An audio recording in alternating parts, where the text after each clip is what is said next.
আসসালামু আলাইকুম রহমতুল্লাহি অবরকাতুহু। সম্মানিত দর্শক, অবস্থার দৃষ্টে মনে হচ্ছে যে পুরো বাংলাদেশ একটা গভীর সংকটের মধ্যে ঘুরপাক খাচ্ছে।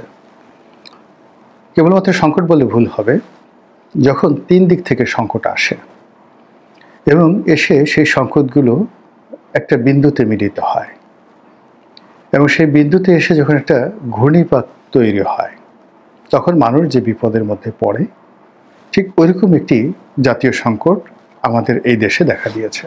বলবো এই বিষয়ে, তার আগে ত্রিমাত্রিক সংকটটিকে বোঝার জন্য আপনারা যারা বাংলাদেশে চাঁদপুরের মোহনায় তিনটি নদীর যে সঙ্গমস্থল রয়েছে, পদ্মা, মেঘনা, যমুনা, তো এই তিনটি নদীর সঙ্গমস্থলে যে সেখানে ঘোল তৈরি হয়, একটা ঘূর্ণিপাক তৈরি হয়, সেই ঘূর্ণিপাকের মধ্যে বহু বড় বড় লঞ্চ ডুবে যায় এবং যখন ঝড় হয়, বৃষ্টি হয়, তখন সেই ভয়ঙ্কর পরিস্থিতি, যাকে বলা হয়, আরও মারাত্মক আকার ধারণ করে।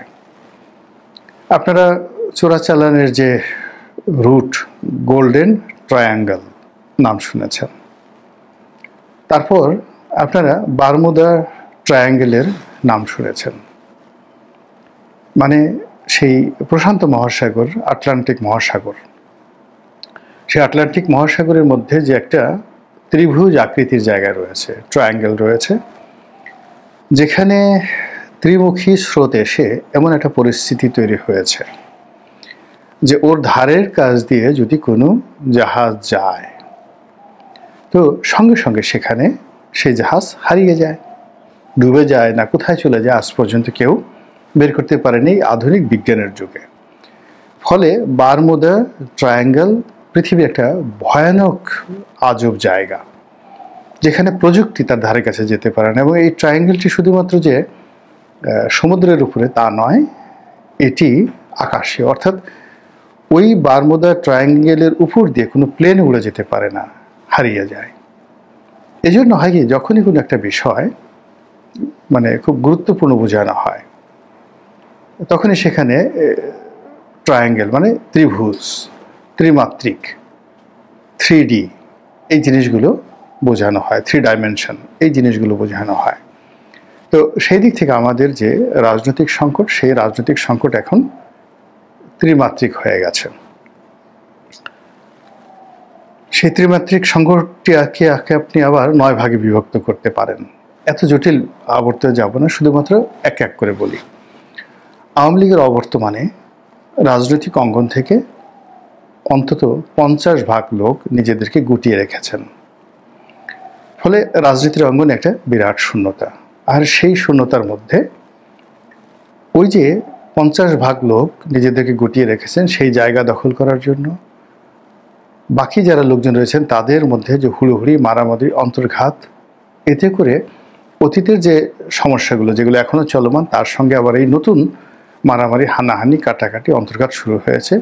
স্পষ্ট করে বলে জামাত, বিএনপি, এনসিপি থেকে শুরু করে আরও ছোট ছোট যে দলগুলো আছে, সবার মধ্যে অন্তর্ঘাত। এটা গেল রাজনৈতিক সংকট এক।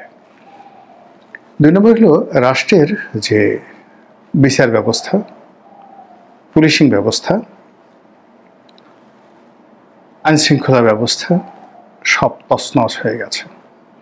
কোনো একটা জায়গা থেকে আপনি আশ্রয় নেবেন, কেউ এসে আপনার বিপদে অভয় দিবে, রাষ্ট্রের এরকম কোনো সংগঠন নেই। বরং রাষ্ট্রের বড় বড় কর্তারা,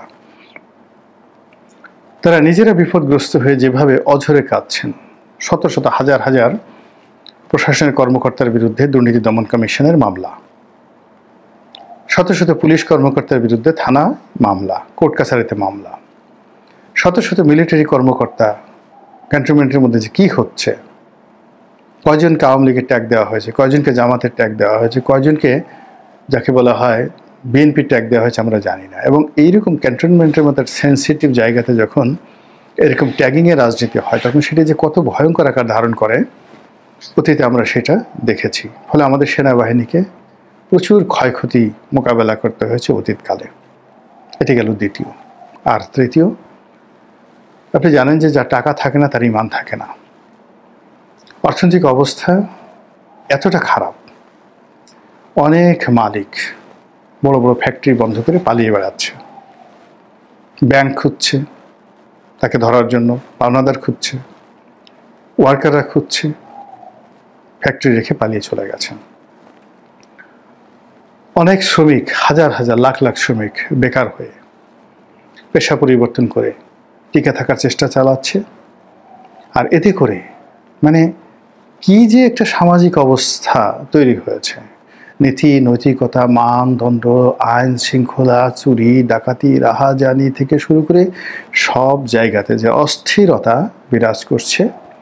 বিশেষ করে ঢাকার কথাগুলো অপরাধ প্রবণ এলাকা, যেমন ধরুন মোহাম্মদপুর, তারপরে ধরুন টঙ্গী, উত্তরার যে 12 নম্বর 13 নম্বর সেক্টর পার হয়ে টঙ্গীর যে এলাকাটা, টঙ্গী তুরাগ নদীর তীরে আশুলিয়ার ওই অঞ্চলটিতে, নারায়ণগঞ্জে, রূপগঞ্জে, এখানে যে মানে মানুষের জীবন যে কিভাবে চলছে একমাত্র ভুক্তভোগী ছাড়া বলতে পারবে না।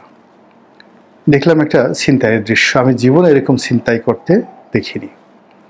উবারে করে একজন যাত্রী যাচ্ছে, তো তাকে টার্গেট করে ছিনতাইকারীরা রাস্তায় দাঁড়িয়ে আছে 4 থেকে 5 জন। ধরুন একটা হুন্ডা 30 বা 40 কিলোমিটার বেগে চলছে, তো ছিনতাইকারীরা উৎপেতে আছে এবং একজন সেই পিছনের যাত্রীকে ফ্লাইং কিক, চলন্ত হুন্ডার উপর থেকে ফ্লাইং কিক মেরে তাকে ফেলে দিল। হুন্ডাওয়ালা হয়তো 20 গজ দূরে, 50 গজ দূরে গিয়ে সে হুন্ডা থেকে পড়ে গেল বা হুন্ডা চালিয়ে নিয়ে গেল, ওটা বোঝা গেল না অন্ধকার রাতিতে। কিন্তু যে পড়ে গেল মুহূর্তের মধ্যে সে উঠে দৌড় দেওয়ার চেষ্টা করল, আর অমনি 4-5 জন ছিনতাইকারী গিয়ে তাকে ধরল। এ দৃশ্য আপনি না দেখলে বুঝতে পারবেন না। চোর হিসেবে কুমিল্লাতে একজন ধরা পড়েছে, বলা হলো চোর। সেই চোরকে বেদমভাবে প্রহার করা হলো এবং 2টো বিদেশি কুকুর দিয়ে তাকে কামড়ানো হলো। সেই চোরের যে আরতি, সে কি চোর না ভালো না অসহায়, কেন আসছিল সেটা বড় কথা নয়, মানুষের যে নির্মমতা, সেই নির্মমতা কোথায় গিয়ে পৌঁছে গেছে। এটি হলো আমাদের এই সমাজের ত্রিমাত্রিক সমস্যা। আর এই ত্রিমাত্রিক সমস্যায় আমরা বিশ্বাস হারিয়ে ফেলেছি, আস্থা হারিয়ে ফেলেছি, আমাদের মধ্যে হতাশা দানা বেঁধেছে ভয়ঙ্কর রূপে, এবং আমরা নিজের অজান্তে ভয় পাচ্ছি, অন্যকে ভয় দেখাচ্ছি, আর কাজকর্ম বাদ দিয়ে সারাক্ষণ শুধু সর্বনাশের চিন্তা করে চলেছি। আর এই অবস্থাতে পরাজিত শক্তি হিসেবে আপনারা যাকে বলে থাকেন আওয়ামী লীগ, তারা আবার বিপুল বিক্রমে ফিরে আসার জন্য চেষ্টা চালাচ্ছে। 15 বছরের শাসন, শোষণ এবং আমাদেরকে অত্যাচার করার তাদের যে দক্ষতা, সাহস, ওটা রাত